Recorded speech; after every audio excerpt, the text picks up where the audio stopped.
ചതികൾ വേദനാജനകമാകുന്നത് അത് ശത്രുക്കളിൽ നിന്ന് അനുഭവിക്കുമ്പോഴല്ല, മറിച്ച് വേണ്ടപ്പെട്ടവരിൽ നിന്ന് ഉണ്ടാകുമ്പോഴാണ്.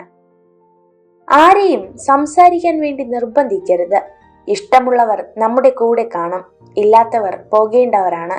പിടിച്ചു വാങ്ങുന്ന ഒന്നിനും വില കാണണമെന്നില്ല. മരണം കൊണ്ടുപോകാത്തതായി ഒന്നേയുള്ളൂ ഈ ഭൂമിയിൽ. അത് നാം മറ്റുള്ളവർക്ക് നൽകിയ സ്നേഹവും ഒരു പിടി നല്ല ഓർമ്മകളുമാണ്. മിണ്ടാൻ ആരുമില്ലാത്തപ്പോൾ തേടി വരുന്നവരെ അല്ല, മറിച്ച് മിണ്ടാൻ ഒരുപാട് പേരുള്ളപ്പോഴും നമുക്ക് വേണ്ടി സമയം കണ്ടെത്തുന്നവരെയാണ് ചേർത്ത് പിടിക്കേണ്ടത്. ഒരാളുടെ യഥാർത്ഥ സ്വഭാവം എന്താണെന്നറിയാൻ അയാൾ തന്നെക്കാൾ താഴ്ന്നവരോട് എങ്ങനെ പെരുമാറുന്നു എന്ന് ശ്രദ്ധിച്ചാൽ മതിയാകും. മനസ്സിലാവേണ്ട കാര്യങ്ങൾ മനസ്സിലാവേണ്ട സമയത്ത് മനസ്സിലാവില്ല. പിന്നെ മനസ്സിലായി തുടങ്ങുമ്പോഴേക്കും ഒരുപാട് വൈകിപ്പോകും. അതാണ് ജീവിതം. മനസ്സിലാക്കാത്തവരുടെ മുന്നിൽ ഒരിക്കലും ദുഃഖം എന്ന പുസ്തകം തുറക്കരുത്. കാരണം പരിഹാസം എന്ന അർത്ഥമേ ആ വരികൾക്കുണ്ടാകൂ. നിങ്ങൾ ജീവിതത്തിൽ വിജയിക്കണമെങ്കിൽ തീർച്ചയായും പാലിക്കേണ്ട ഒരു നിയമമാണ് ഇനി പറയുന്നത്. നിങ്ങൾ നിങ്ങളോട് തന്നെ ഒരിക്കലും കള്ളം പറയരുത്.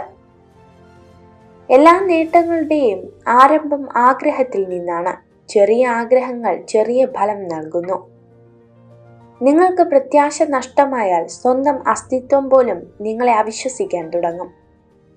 നിങ്ങൾ എന്ത് ചെയ്താലും, നല്ലതോ ചീത്തയോ ആയിക്കോട്ടെ, ആളുകൾക്ക് നിങ്ങളെക്കുറിച്ച് എന്തെങ്കിലും മോശം പറയാനുണ്ടാകും. അതാണ് ജീവിതം.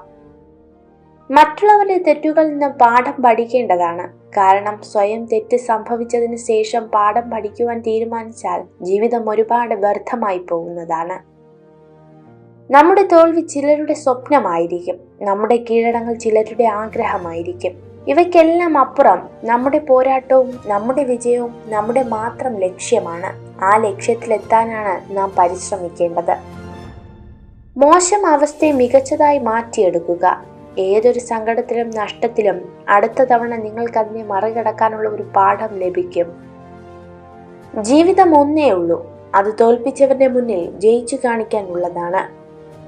നിങ്ങളുടെ ജീവിതത്തിന്റെ നിലവാരം ഉയർത്താൻ തുടങ്ങുമ്പോൾ നിങ്ങളുടെ ഏറ്റവും അടുത്ത സുഹൃത്തുക്കളിൽ ഭൂരിപക്ഷവും നിങ്ങൾക്ക് നഷ്ടപ്പെടും. സൗഹൃദം ഒരു ജീവിതത്തെ പ്രണയത്തെക്കാൾ ആഴത്തിൽ അടയാളപ്പെടുത്തുന്നു. സ്നേഹം ആസക്തിയിലേക്ക് അധപതിക്കുന്നതിന് സാധ്യതയുണ്ട്. സൗഹൃദം ഒരിക്കലും പങ്കിടലല്ലാതെ മറ്റൊന്നുമല്ല. നിങ്ങൾക്ക് മാത്രമേ നിങ്ങളുടെ സാഹചര്യം മാറ്റാൻ കഴിയൂ. ഒന്നിനെയും ആരെയും കുറ്റപ്പെടുത്തരുത്. നിങ്ങൾ ഈ വീഡിയോ കണ്ടതിന് നന്ദി. ഇതുപോലുള്ള കൂടുതൽ വീഡിയോകൾക്കായി ചാനൽ സബ്സ്ക്രൈബ് ചെയ്യൂ.